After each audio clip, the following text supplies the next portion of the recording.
I am joined now on the newsline by Sheng Li. Mr. Li is litigation counsel for NCLA, the New Civil Liberties Alliance. You find them online at nclalegal.org. Mr. Li, good morning, and thanks for taking time to talk to folks across the state of Iowa today. Good morning, and thanks for reaching out. Tell us, first of all, because I don't think we have had the opportunity to talk with anyone from NCLA before on the radio. Tell us what your organization is and what you do. So we're a nonprofit and nonpartisan law firm that challenges unlawful actions by the administrative state, and most of the time it's going to be executive agencies. Well, lately you've had no shortage of business, unfortunately, and I know myself as a lawyer in looking at this case at the Supreme Court that was handed down with regard to student loan debt. It just seemed to be an overreach, but that doesn't mean it's a slam dunk when you get to court, obviously. Talk about your firm's role in that student loan debt bailout case. Well, when the policy was first announced back in August 2022, there were many lawsuits filed. We represented the Cato Institute, which is a think tank in Washington, D.C., in one of those lawsuits. We filed in the District of Kansas, and that lawsuit has been stayed because there were a couple of suits filed before us, including the big one that came down last week in Nebraska by a group of states. And when that went to the Supreme Court, sort of all the other action around the district courts around the country paused, and that included us. So we were stayed there. At the same time, we supported the states when they were at the Supreme Court by filing an amicus brief, arguing why the $500 billion forgiveness policy is unconstitutional and unlawful. All right, so how is it that the president could not, with the stroke of a pen, direct an agency to waive all of the requirements? And again, to be clear, the money was still going to be paid to colleges, universities, etc. It's just that I was going to have to pay for it, and thank you very much, I already paid my loans off 40 years ago. So explain from a legal standpoint, how is it that the president could not do this? Well, on this point, it's actually quite simple. On the merits, this decision may have been the easiest to really resolve this term. All the court did was issue the same conclusion that Democratic House Speaker Nancy Pelosi gave about a year before the policy was implemented, where she said the president can't do this. Only Congress can forgive loans, and so it has to be an act of Congress. And that's any high school student who bothered to pay attention to civics class could probably figure that out, because right there in Article 1 of the Constitution says Congress has the exclusive power of the purse. That is to say, spend money. Congress also is the only branch that gets to write laws, and so which means that also it's the only branch that gets to rewrite laws. The laws currently require loans to be paid. If you say loans don't have to be paid, you have to rewrite the law to say that, and you have to spend money. And those two powers belong exclusively to Congress, not the president. So in that sense, it was a very kind of simple decision on the merits. Why then, and I guess I'm asking you to hypothesize on something that may be beyond the purview of strict legal analysis, why in the world then did they do it? Did they, my reading of it is that they tried to stretch existing legislation with the term modify and stretch it well beyond its intended purpose. I'm trying to see, was there even a leg for them to stand on, in other words? Well, again, let's stick to the merits for a second. And yes. The statute they're talking about is this thing called the HEROES Act of 2003, which was passed after 9/11 and the war in Iraq and Afghanistan. And what it says is when there's a war, national security emergency or other national emergency of the sort, then what the Secretary of Education can do is waive or modify certain statutory provisions related to federal student loans for affected individuals. And at the time, it was understood by everybody, this is meant for, soldiers who deploy overseas and maybe can, need a break from something. If you apply to a particular loan, repayment program, you miss a few payments, not a big deal.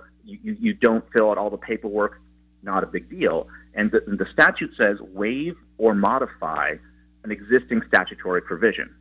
So what the Supreme Court said, what Justice Roberts' judge majority opinion said, is wait a second, this is modify. And when we use the word modify, we don't mean to rewrite the statute.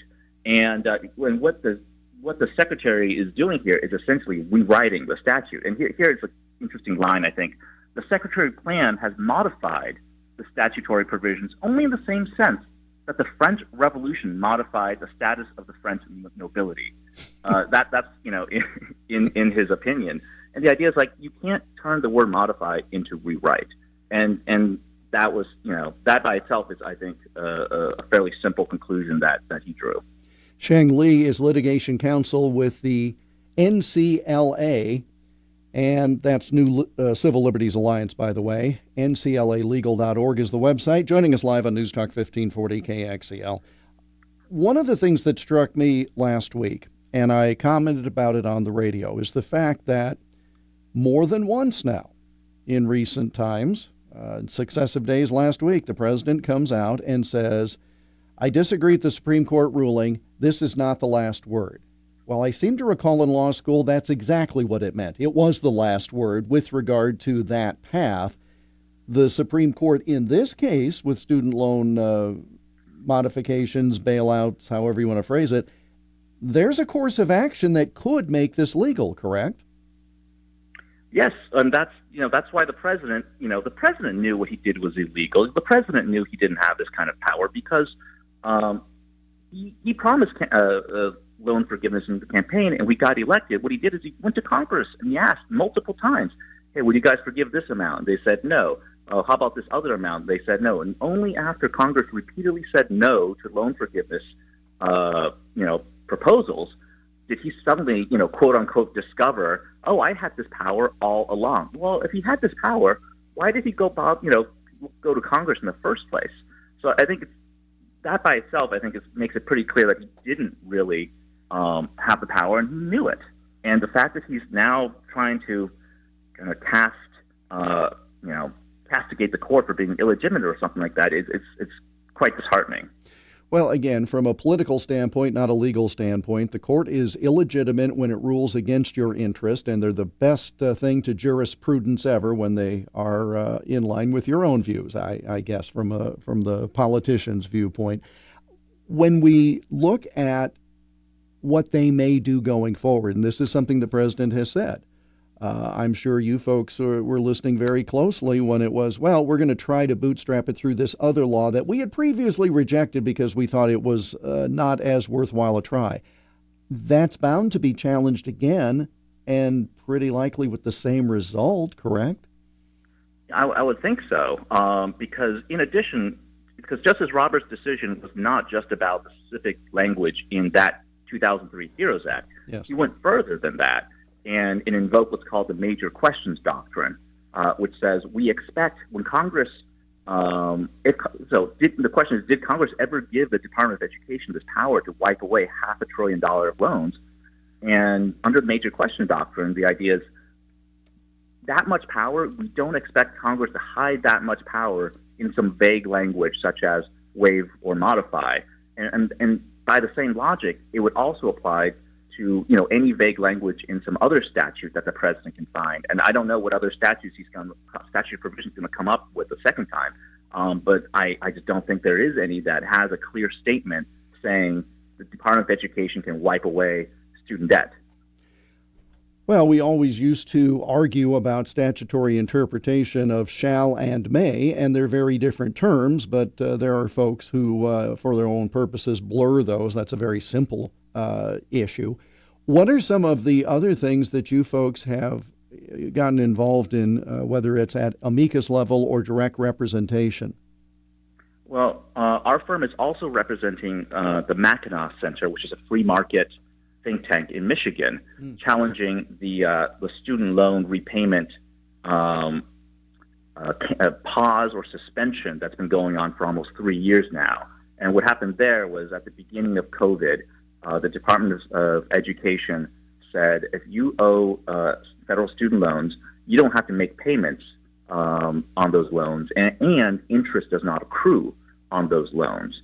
And that's been going on for 3 years. And in many ways, it's even worse than this Biden policy that was just struck down because, one, there's no income threshold. At least the Biden forgiveness that was just struck down has this $250,000 household limit. If you make more than that, you don't get it.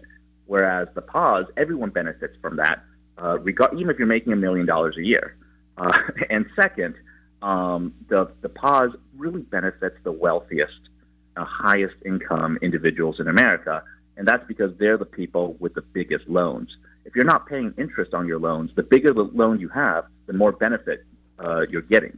And so it's doctors and lawyers like me who went to law school and took out a big loan, but then get a very high-paying job, who benefit the most from that policy.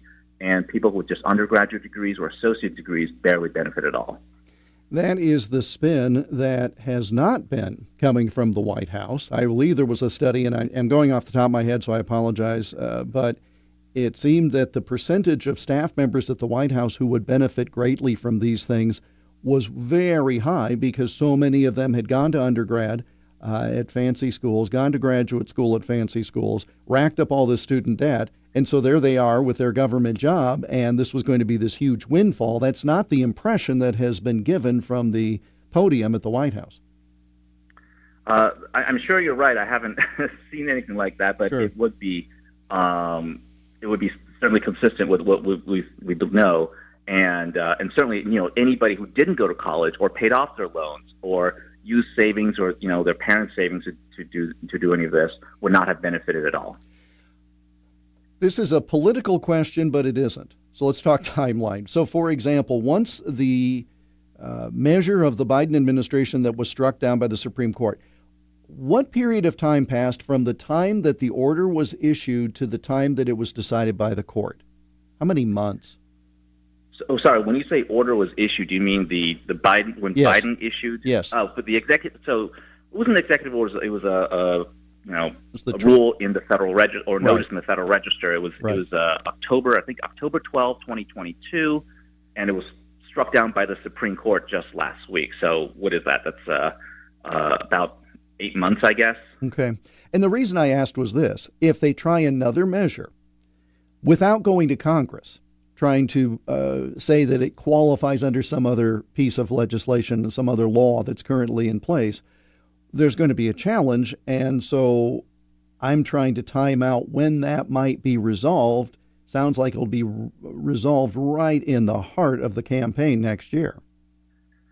That's quite possible. Yeah. I guess it depends on how long it takes the government to come out with its new rule. Mm-hmm. They haven't put out a firm proposal. They merely said they plan on putting out a proposal. So that time frame will largely be decided, I suppose, on the front end at least, by what the White House does. Sure. And then it may not take very long in the courts after that, because we have this Nebraska decision Mm-hmm. that's firm, I think, decisive precedent.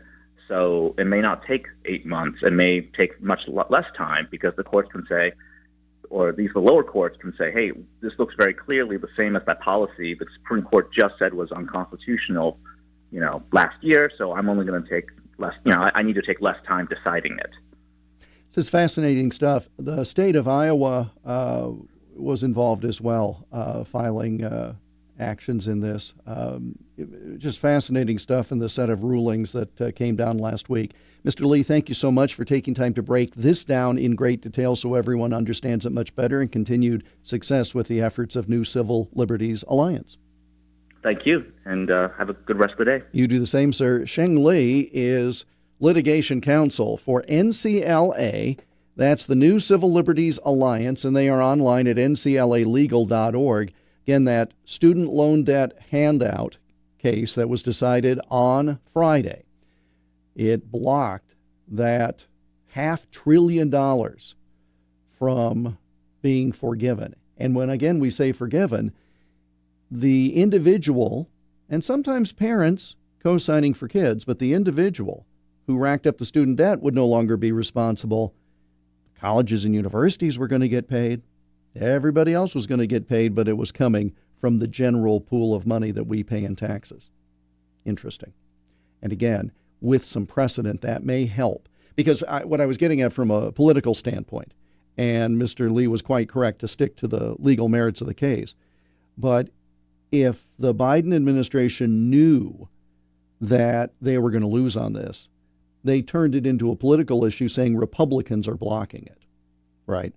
So if they try another way and it gets thrown out again, even though they know that it cannot be sustained, they'll use it as a political wedge as we near another presidential campaign.